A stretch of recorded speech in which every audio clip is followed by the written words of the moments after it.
All right, finally, some good news out of Washington today, where the FBI Director Chris Wray announced that he is now rendering his resignation come January. He will be gone. Kash Patel is Donald Trump's pick to take over the FBI.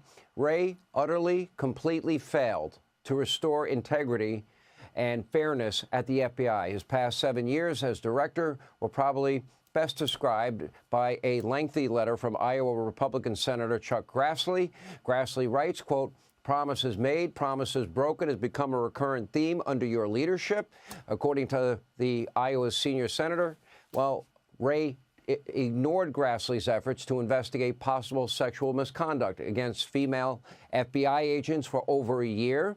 The FBI refused congressional oversight of the vetting of Afghan refugees allowed into our country after the fall of Kabul.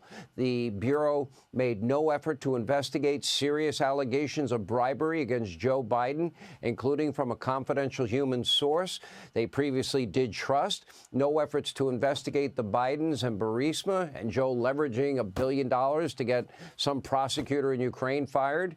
And they had no problem, of course, raiding Mar-a-Lago, searching Melania Trump's closet, even as Trump was working with FBI officials to return the materials they were seeking. They actually called and said, please put an extra lock on that one room where we were looking in. And they did.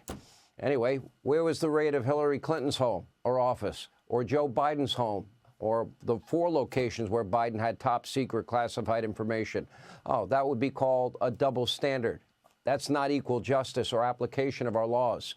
The FBI also demanded that the Steele dossier be included in the Intelligence Committee's assessment of Russian interference in the 2016 election, despite it being phony, fabricated, bought and paid for, Russian disinformation by the Hillary Clinton campaign.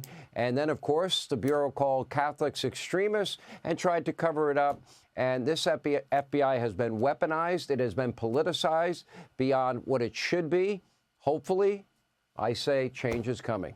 Here with more, House Judiciary Committee Chairman Jim Jordan. Charles Grassley laid him out 11 powerful pages. I read the whole thing. What do you think? Yeah. Well, yeah, all that. In addition to what you said, Sean, remember, this is Chris Wray's FBI that censored Americans. The laptop story in American Speech was involved in that. This is the FBI that said Americans' bank transactions, they spied on that without a warrant. This is the FBI that wrote a memorandum saying if you're a pro-life Catholic, you're an extremist. This is the FBI that investigated moms and dads at school board meetings, as you said, raided President Trump's home. And how about this? This week, the Inspector General releases a report that said Chris Wray's FBI, when he first took the job, spied on congressional staff. And guess who one of those staff members were that they spied on? Kash Patel, the guy who's going to take the job and get the FBI back on the right track, administering equal justice under the law like it's supposed to be in this great country. All right, let me ask you this, because it seems like a monumental task. The DOJ has been weaponized. The FBI, our intelligence community, has been politicized. How, without doing to the left what they did to Donald Trump and other conservatives, how do you restore these agencies and that department to its former greatness? How do you do it? Starts with leadership. And obviously, it starts with the President of the United States. And we've seen the kind of individuals President Trump's putting in these positions, representing the attitude that the American people voted for on Election Day when they said, go change these agencies, make them serve we the people, not be turned and weaponized against the very taxpayers they're supposed to serve. So Pam Bondi, Kash Patel running these organizations. We met yesterday with Todd Blanche. Here's a guy who I think is going to come in as the Deputy Attorney General and do a great job. It starts with leadership. The President of the United States, the Commander-in-Chief, the head of the executive branch, putting the right people in these agencies who have an attitude that says we are going to serve the American people, at the Justice Department, administer the law in an equal fashion, equal treatment under the law. It's all about leadership and having the right people in charge who are going to demand we do things according to the Constitution. Don't we need to almost go back to square one? Because it's not just Kash Patel or Ratcliffe or Pam Bondi. It's also the 30, the 50 people below them that are hired. But more importantly, you know, what about rank and file people that were all too happy to go along with leadership and be involved in weaponization or be involved in the abuse of power? Yeah. Again, you're right. That's important, too. But I think the right attitude comes from the top. They're the person in charge. And maybe we need to relook at some of the mission here. The FBI's budget's like $11 billion a year, and more than 50% is spent on intelligence, counterintelligence, and domestic terrorism. I think most Americans think their FBI should be primarily focused on going after traditional bad guys, going after gangs and mob activity and money laundering and all that kind of stuff, when in fact it's not the case. And I understand they have a dual mission, but so much is on intel and domestic terrorism, and yet we have this situation you covered earlier in the show that we've been following the last few days in New Jersey, where no one from the FBI seems to be able to tell us anything about that, and that's part of their function. So maybe they should get back to their basic function and more resources there. I think that would maybe be good for the country as well.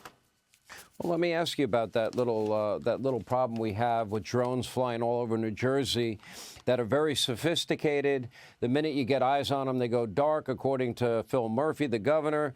But there's no evidence of a threat to public safety. Now, can you explain to me how it's possible? We have no idea where they came from. We have no idea if it is an adversary of our country. We have no idea why flying buses are all over the state of New Jersey. I don't know. Seems like a national security threat to me. And this all started November 18th. Today, if my calendar's right, what is it, December the 11th? Yeah, 3.5 weeks later. Again, I have no idea why the FBI can't give us some answers.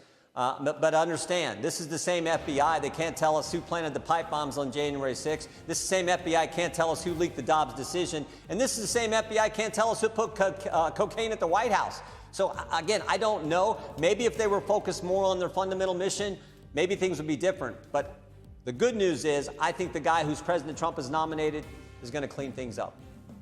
I hope you're right, but we do have known terrorists in the country. We have cartel members in the country. We have murderers, we have rapists, we have violent criminals in the country. And getting rid of them first, that is going to be a monumental task. Even though we know they're here, we don't know where they are. Finding them is going to be a hard job.